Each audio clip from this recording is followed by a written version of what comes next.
महाप्रभु जगन्नाथ ओडिया जातिर आत्मा प्रतिटी हृदयर स्पंदन प्रत्येक जीवनर जीवन सत्ता तांको नाम आज प्रकंपित होई उठिछि। गाँ गाँ रे श्रीमंदिर परिक्रमा प्रकल्प चलित मास 17 तारिख रे लोकार्पित हेबो। ए भव्य कार्यक्रमर साक्षी रहिबे प्रतिटी ओडिया। समस्तଙ୍କ प्राणरे संचरित हेबो जय जगन्नाथ ध्वनि। जगन्नाथ संस्कृति और जगन्नाथ चेतना को रुद्धिमंत करिबा लक्ष्य आज राज्य में गढ़ी अर्पण रथ। यह प्रत्येक ग्रामर प्रतिटी घर प्रभु को समर्पण और संकल्पर अस्मितार प्रतीक अक्षत और गुआ संग्रह करुछि।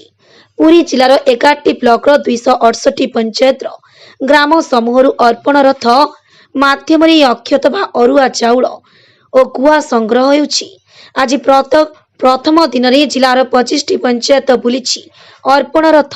सदर ब्लॉक गोपीनाथपुर, काशी हरिहरपुर, मालती Patpur, तालजंगा panchayat, कणास block गड़सानपुट, अलाजोड़ी panchayat, Kakatpur block Kakatpur panchayat, Krishna Prasad block Nuapada panchayat, Nimapada block भोग सलता पंचायत, गोप ब्लॉक चैतना पंचायत, ब्रह्मगिरी ब्लॉक आंबपड़ा और डिमिरीसणा पंचायत, पिपिली ब्लॉक पाणीतोल, दांड मुकुंदपुर, तेईसीपुर पंचायत, अस्तरंग ब्लॉक आलसाही, अलंगपुर, नागर नईकुआ अस्तरंग पंचायत, डेलांग ब्लॉक सुजनपुर पंचायत, सत्यवादी ब्लॉक सुकल और डुगल पंचायत विभिन्न ग्राम आज अर्पण रथ परिक्रमा करथिला।